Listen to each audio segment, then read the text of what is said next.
Bienvenue au journal entrepreneurial de la Startup Academy. Je suis Claudel Noubissier, président de la Startup Academy et aujourd'hui, je vais vous entretenir sur un thème extrêmement important, à savoir les concours de projets.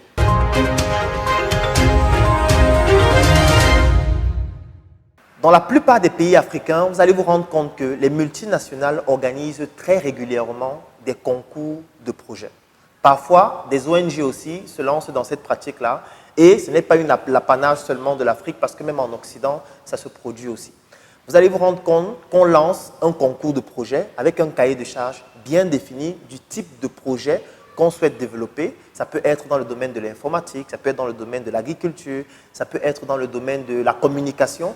Et il y a donc des jeunes qui postulent afin de pouvoir gagner ces prix-là, où à la fin, par exemple, le premier va bénéficier d'un montant de 1 million de francs, le deuxième aura 500 000 francs en fonction du concours en question.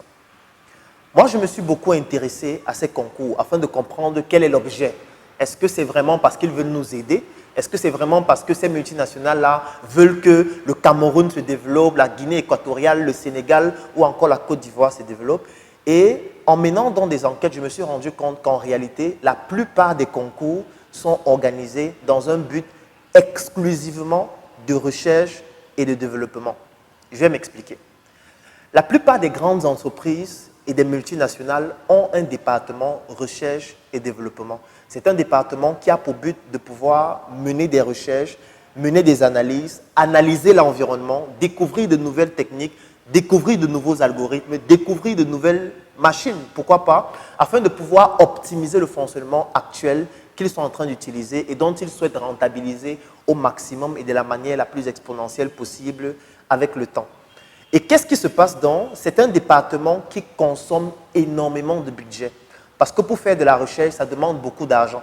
Il faut de l'argent pour les chercheurs, il faut de l'argent pour acheter des réactifs, il faut de l'argent afin de pouvoir obtenir des résultats qui peut-être n'auront même aucune efficacité sur le terrain. Et ils ont donc trouvé une technique, c'est-à-dire au lieu de dépenser énormément d'argent afin de faire cette recherche et ce développement-là, qui peut-être au final n'aura pas de résultats efficaces, qu'est-ce qu'on va faire? On va aller dans des pays qui sont qualifiés comme étant en voie de développement, principalement des pays en Afrique, afin d'organiser des concours où on va proposer à des jeunes des sommes de 1 million, 2 millions, 3 millions, 5 millions de francs, afin de pouvoir réaliser un certain prototype qui sera maintenant érigé comme étant le cahier de charges du concours. Ça veut dire que si l'entreprise en question, par exemple, souhaite avoir une nouvelle stratégie pour développer un algorithme de sécurisation, par exemple, des cartes électroniques, comme on en parlait dans le chapitre 1, ou plutôt dans le premier épisode du journal entrepreneurial, lorsque je vous présentais les cartes nationales d'identité camerounaise. Qu'est-ce que l'entreprise va faire? L'entreprise va définir dans le cahier de charges du type d'algorithme qu'elle souhaite avoir. Et ce cahier de charges-là sera dans le cahier de charges du concours en question. Et quand les jeunes viennent postuler pour faire ce concours, qu'est-ce qui se passe? On leur soumet ce cahier de charges, on leur donne les exigences et on leur dit exactement quel est le type de résultat qu'on souhaite avoir à la fin. Et on leur fait comprendre que celui qui va gagner aura 1 million, le deuxième aura 2 millions, par exemple 500 000, pardon, et le troisième aura, disons, 100 000 francs. Et ensuite, on va leur dire qu'ils auront un accompagnement pour leur projet et beaucoup d'autres choses qui s'accompagnent en général dans ce type de concours-là. Et au final, qu'est-ce qui se passe? Lorsque le premier, par exemple, va réussir à mettre sur pied cet algorithme-là, qu'est-ce qu'ils vont faire? Ils vont analyser cet algorithme, ils vont le tester et voir s'il fonctionne. Et lorsqu'ils vont donner 1 million de francs à cette personne qui a réussi à faire cet algorithme-là, ça leur épargne toutes les dépenses qu'ils auraient eu à faire eux-mêmes s'il fallait développer cet algorithme-là par leurs équipes, par leurs chercheurs, et avec tout le temps que ça aurait pris pour pouvoir le faire.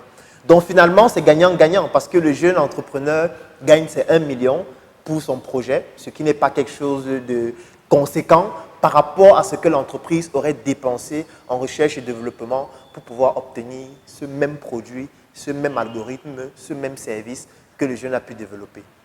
Voilà ainsi présenté une petite astuce d'intelligence économique qu'utilisent en général les grandes entreprises afin de pouvoir réduire leurs coûts de recherche et de développement.